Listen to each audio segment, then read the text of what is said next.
Lesson 4-2, Hooke's Law. Robert Hooke discovered a relationship between the force acting on a spring and the distance a mass attached to the spring is displaced from equilibrium. The cart above is attached to two springs and is currently at the equilibrium position. This is where the cart would rest if the system had no energy. Now, as you pull the cart to the left or to the right, then of course you would be doing work on this cart, applying a force over a distance against the energy of the springs.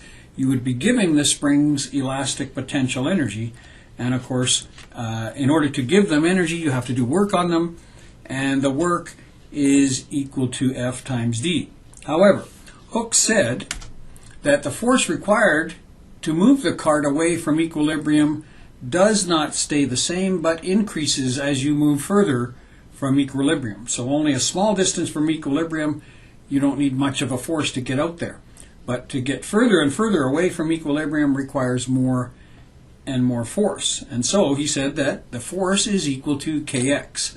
K is the spring constant. What that means is, depending on the material that the spring is made of, some springs are easy to compress or stretch. Other springs are very difficult to stretch or compress.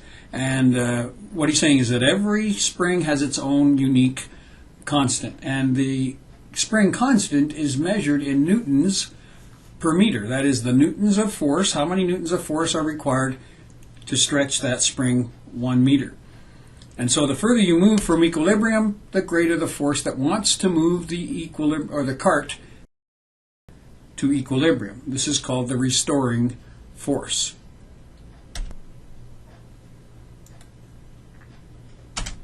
So if you take Hooke's law, F is equal to Kx, and combine it with Newton's second law, A is equal to net force over m, you can put the two together and get A, that is the acceleration, is equal to Kx over m. All right, so all we did was take this Kx and move it right there. All right, and so we end up with Kx over m, and of course the further you move from equilibrium, the greater the force, and therefore the greater the acceleration that will move the cart towards equilibrium. So if you stretch this particular spring, or this cart, right now it's at equilibrium. If you stretched it way out here and then had the cart sitting at this point, then as it moved back to equilibrium, it would acceleration than if you just moved it a little ways. So at maximum displacement, you will have maximum acceleration. Now as it goes through equilibrium, x will be equal to 0, and therefore the acceleration at equilibrium will be equal to 0 as well. So the acceleration depends on how far you are from the equilibrium position. If you're further away, you have a greater acceleration. If you're close or at equilibrium, you have 0 acceleration. But then, of course, you have lots of velocity at equilibrium, so therefore that velocity will carry you away from the equilibrium position, and therefore the force by the spring will actually want to accelerate you back, and it will slow the object down. So in order to move the cart a distance from equilibrium, you must exert a, and which means you have to do work.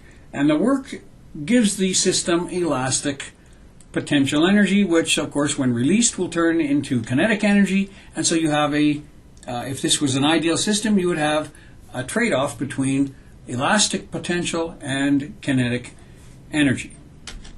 And so the work you do is equal to Fd, and of course remember from Hooke's law we know that Fd is equal to, force is equal to Kx, and so Kx times d, d and x are the same unit, distance or displacement from equilibrium, and so we end up with Kx squared. Now we don't actually use work is equal to Kx squared. And the reason for that is that the K we're using in this equation is the maximum displacement. But remember that minimum displacement is 0. So the average displacement is the work you do is the average displacement, which is d over 2, or that is maximum divided by 2. And so instead of having kx squared, it ends up being equal to 1/2 kx squared. And that's called the energy of a spring.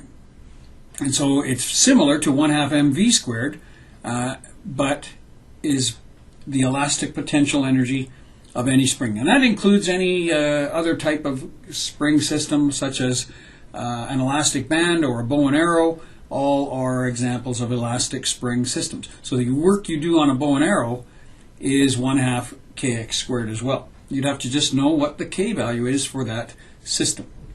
So when a card is released, the system oscillates between potential and kinetic energy, speeding up and slowing down until friction brings the system to a stop. If this were an ideal system where there was absolutely no friction, this system would have the ability to oscillate back and forth forever.